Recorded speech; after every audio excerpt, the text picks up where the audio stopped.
My 15-year-old son came home every Sunday night looking like he'd aged a year. It took me 2 months to find out where he was really going, and when I did, I nearly put my own brother through a wall. It started in September. Elias asked if he could stay at his friend Marcus's place on weekends. Normal kid stuff. I said sure. Then the pattern set in. Every Sunday evening he came through the door gray-faced, moving like an old man. He'd say he was fine and go straight to his room. Monday mornings he could barely get up, and this is a boy who used to be awake at 6 on his own to practice drums. He quit drum lessons in October, walked out mid-lesson, gave no reason. He stopped eating properly and dropped weight I could see in his face. His English teacher emailed to say he'd fallen asleep sitting upright in class and couldn't be woken for almost a minute. My wife thought I was catastrophizing. Teenagers are exhausted. Teenagers quit things, and if I hovered any harder, he'd stop talking to us at all. Then I found the energy drink cans, 14 of them, crushed flat, shoved behind his desk. My kid, who used to say coffee tasted like burnt tires. After that, I started actually watching. Every Friday afternoon, his phone buzzed and something in him changed. Shoulders up, jaw tight. Then he'd pack the same bag. Once I saw work gloves jammed in the side pocket, stiff and filthy, and he pushed them down out of sight when he caught me looking. His hands were wrecked, split knuckles. A cut across one palm he said came from a skateboard.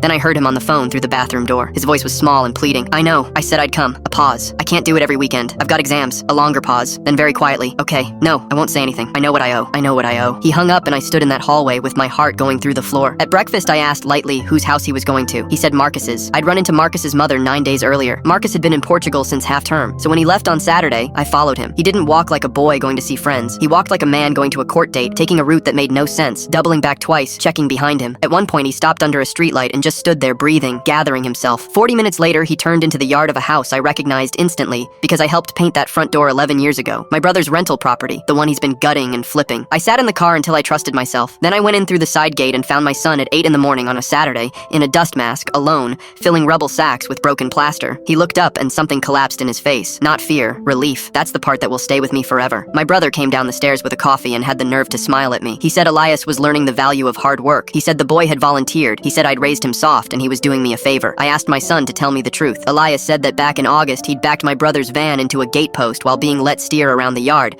My brother told him the repair was £3,000. He told him it was a criminal matter, that the insurance would come after me, that his father would be finished. Then he offered him a way out, weekends, working it off, 10 weekends by then, 6 in the morning to 8 at night, unpaid demolition work, and every week he was told the debt had barely moved. There was no repair bill. There never was one. The van was in the drive that afternoon with the same dent in it, rusting at the edges. I took my son home. He slept for 14 hours. I sent my brother a solicitor's letter with photographs, and a simple summary of what unpaid labor by a minor looks like to an inspector. He paid, every hour. It sat in Elias's account within 9 days. I have not spoken to my brother since, and I don't intend to. Elias picked up his sticks again in January. He's playing every night, badly, loudly, and I've never once asked him to keep it down.